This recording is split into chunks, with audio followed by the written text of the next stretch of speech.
They kept hanging around, didn't they? They didn't go down easy. Nah, they did, man. So, I mean, they started fighting back. At one point, we felt like we were about to put them away, but they came back towards the end with a fight, man. But we closed out the game like we're supposed to. Yeah, I mean that's a good team and a good program. They've had our number the last 2 times we played them. That would have been 4 and 5 years ago, but that's a good coach team. Like I said, even without a new coach, still a strong program, tough team.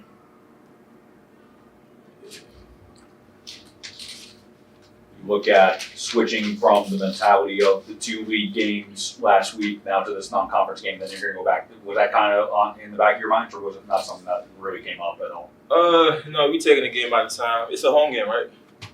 Yeah, right now, our goal is to win every home game. So, like I said, 1 game at a time. Next time we come in for practice, we get ready for the next opponent.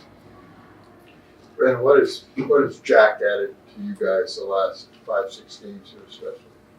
Man, one of the things we've lacked the most in years past is some energy when we get down. Sometimes we can be kind of riding the wave of how things are going offensively. And one of the things that he brings, and I'm happy for, is his ability to give us energy even when things aren't going well. And so that's something we all feed off of, and we need that, moving forward. And something, like I said, I'm happy he brings to us. You look like you've been in a fight there. You got some scrapes and cuts all over there. Yeah, man. I mean, it gets physical down there.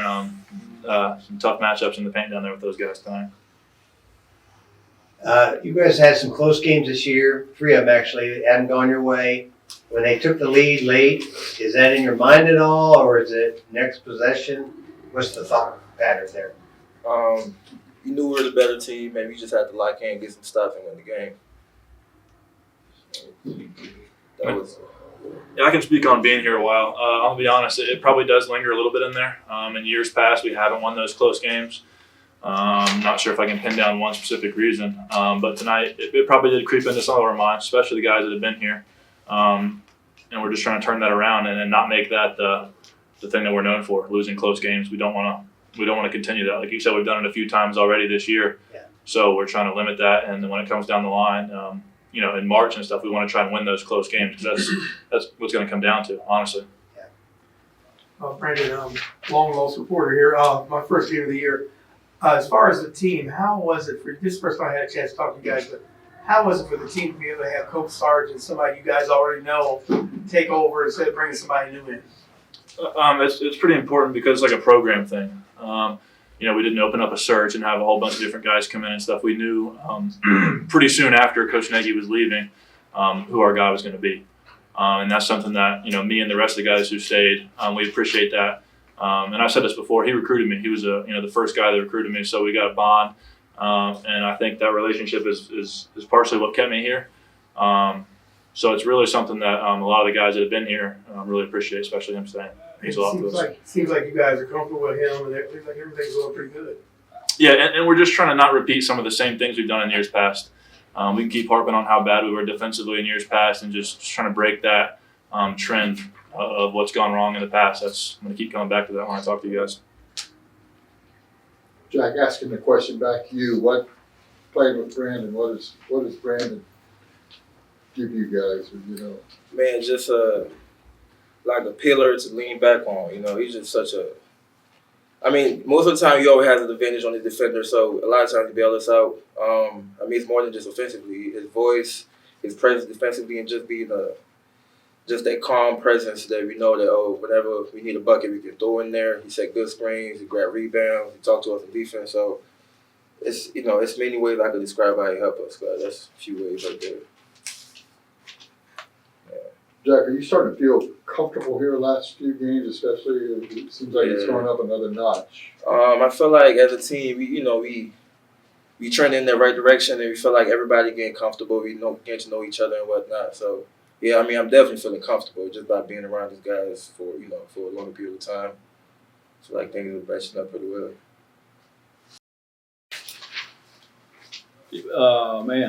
What a game. A lot to unpack with that one overall. I think Coach Jackson and their group, to be able to just keep punching and be down, that 10 to 12, 15, they did not waver.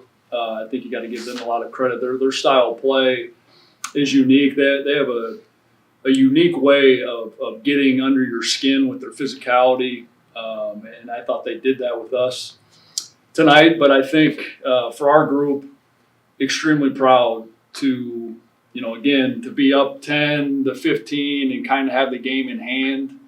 And I felt like our huddles, we were still just a little frustrated. We were great defense in the first half, held them to 32%, but we had 8 turnovers and a little out of whack. I think you had to give Marshall credit for that. But to win that game, I've just been around in the last few years, especially that game right there is a game we've lost a number of times where we have the momentum and we're in control, and then we get hit in the mouth and everything goes against us, whether we do it or the other team does it. To make the big plays late, especially with how we started off this season, losing some close ones. I could not be more proud of our group, the resilience, Alex Hubricks to step up and make that shot. Obviously, Jack continues to prove to be an elite difference maker, and I'd say his production continues to be a game changer for our team, and him down the stretch has been fun to watch. And I think our team's learning how to lean on that. I know rotationally, those last 10 minutes, winning time, I think everybody knows we can trust Jack. Clint Way is that, I mean, some of his other stops, he didn't get to play a lot. He played, but not a lot. Not like this. That's just who he is. He doesn't know any better, or he's just got the skills, or what's happened here? Yeah, all the above. I think Jack, since he's been here, has really grown up. And just really bought in quickly to our staff, to his teammates, and really took into coaching, because early there was a lot of frustration with, I would say, just misunderstanding with Jack and trying to get him, because naturally by nature he's just can be a little disconnected. He's got a big old heart. You get him in conversation and you are amazed, but in short spurts he can tend to be a little distant. So it takes time to learn that. For sure, it takes time to get connected to that on the floor, and everybody can see he's different than what we've had. He's a lot of ball in hand. He's less motion, less I'm just going to go score. So that takes a little bit of getting used to.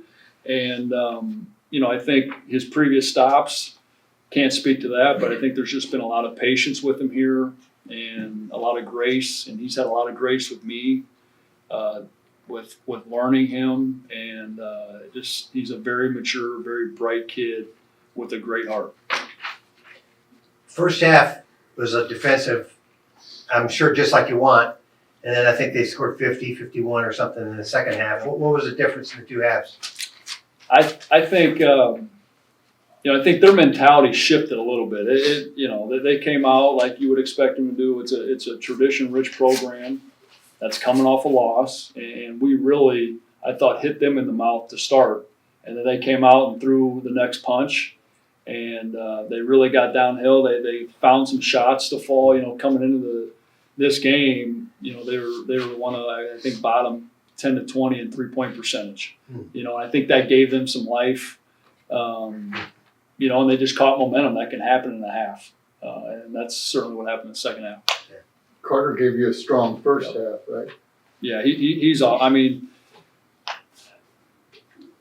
well, just very proud of Dre, because he is somebody that's been here now in his third year, had a red shirt, oozes of talent, cares deeply, is become an everyday guy emotionally and mentally, and bring in just encouragement to what we're doing, and that's been really to this point with very little minutes and ugly games at times for him, a lot of disappointment. So he embodies a lot of what I would love our young guys to be about, just the development here at Wright State. If you don't get that immediate return on your minutes, on the affirmation you get from having good game, and you just stay driven and process-based with a good heart and attitude, Dre's done that. So this doesn't surprise me, and I think we're just going to see it more and more moving forward. One thing she said, Clint, after the Oakland game, that you regretted not having Jack on the floor last possession. Was that something consciously you go, that dude's going to be on the floor. Yeah, absolutely. And again, I hate to learn from close losses, but again, myself and our staff and his teammates just learning Jack, and that's certainly a mistake that I don't want to make again. And I think that's where you can see or already see learning from some early season losses and how it can be very good for your team. Coach, you can talk about Callahan a little bit. Yeah. I mean, Solomon, again, I would say his ability to be dynamic with the ball, he's a very good defender, he's physical. I would say him and Keaton, in terms of every day, never have to worry about him. Like even his redshirt year, his habits are as good as I've seen in our program, and his ceiling is very high, and he's still, I think in some ways similar to Jack, just kind of learning that role. And I would say just even through, we're in game 12 now, just kind of learning rotationally how to fit guys in and where guys are confident, when they're confident. And Solomon is just going to continue to get better. He's somebody we're extremely high on. You mentioned Keaton. I saw it 12-minute timeout. I think before you got in the huddle, he pulled everybody together and don't know what he said, but took some leadership. Yeah, I think, the growth that our program's taken, and again, this is objectively true with just measurements we use defensively, net, anything you could point to, you got to start with Keaton, because Keaton is every single day driving the culture, driving the work ethic, driving and pushing Alex and Brandon to get out of their comfort zone. Things that the common fan you cannot see. I would say second to my voice, it's Keaton. And he's just critical to what we're doing. And I could not be more thankful that he's with us and he trusts us. And I know his teammates feel the same way about him. I think you said this once before. Did you know Jack before when his name went in the portal? Did you know who this guy was? Or? No. We watched his clips and we actually watched him against my old school, South Dakota State, which was his best game. And we're just like, what are we even talking about? You could tell he was dynamic. He was different than what we had. And then got on the phone with them, and it was like the first few minutes, it was like, okay, and then by minute 10 to 15 with him, it was like, absolutely. You could tell how he could connect thoughts and the fit, and that there was a lot more there. But we had no prior relationship. Who else was in on him? Nobody. Like Brandon and Chillicothe. Yeah, a number of our guys. That was you, right? Yeah, Logan. You go down the line, and a lot of players out there, and credit to just the staff and the current guys we have here. It helps sift through a lot of where you can go wrong, and we certainly haven't been perfect in recruiting, but I would say our current players, they help us attract the right thing at Wright State. I can see how people might miss a high school kid, but how can you miss it, Jack? How can? Well, yeah, I think if you look at his production, Just I'm guessing a lot of people weren't. The spring just becomes production, hype train. That's all it gets celebrated. And again, to the common fan, I get it. I'd probably do the same thing. You immediately look up his name, what he averaged. He's going to be a great player. But we've seen time and time again that production doesn't translate from one school to the next. There's so many things that go into it. So it happens quite a bit. Maybe not to the extent of Jack, but it happens. Coach, I was just going to say, speaking of the common fan, they think that coaches just bring in players to bring them in, but don't you have to have the right fit? Yeah, absolutely. I think there has to be a great self-awareness of a ton of things, and I think that the basketball fit is the easiest part to evaluate. Not that it's easy, but it's easier certainly than trying to evaluate the personality fit, the moral compass fit. What's he like when things don't go well for him? All that stuff you really can't evaluate as much as you'd like. I feel like we try to be as detailed and as thorough and run our race and not be sped up by what's going on around us and not jeopardize. Really, when I think that way, I don't want to jeopardize the current parents and players that are here. I do not want to shortcut the evaluation of your character, because it means a long season. We go through incredible highs and lows, and if you don't trust the heart of the men with you, it deteriorates your room quickly. So we try to be thorough with that, and there's never been a more of a time where it's just a rat race and you can skip steps, and we're trying to do our best not to. You're in this part of the season now. You got 2 Horizon games in Michigan last week, then you got another Horizon game coming up, then another non-con game. What's kind of the balance in terms of making sure you stay focused? Yeah, it's tricky. Yeah, I was a little uncomfortable coming into this one knowing that dynamic. League games, there's a different level of intensity, there's a different focus, familiarity. To come in and play, again, a program that's beaten us 2 times in a row in finals week. Very happy. Last time we were in the Nutter Center, there was 10,000 people in here. So a lot of variables I didn't quite know emotionally how we would be right.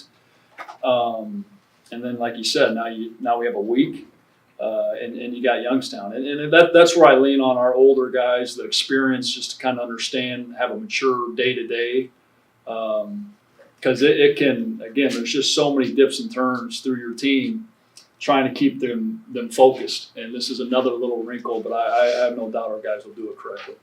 Do you think the fact that the second game last week was the win over Detroit, did that kind of help if it had been switched around? Or Well, actually, I feel like our pattern's been, I think this is the first time we've won 2 consecutive Division I games. And I've not liked our pattern of emotionally high, emotionally low. I think there's been a little bit of that. So that was actually, I felt like it was something we needed to improve on to become more consistent. And I think we got that done. Now it's just now you're resting in a week off in between games, which has been different. Our guys are in somewhat of a pattern of a game every 2 to 3 days. So we need to make sure as a staff we strategize and make sure we plan our days accordingly, and turn it up with practice and live reps and hitting when we need to. Very good. Thanks, guys. Thank you, guys. Thank you. Thanks, guys.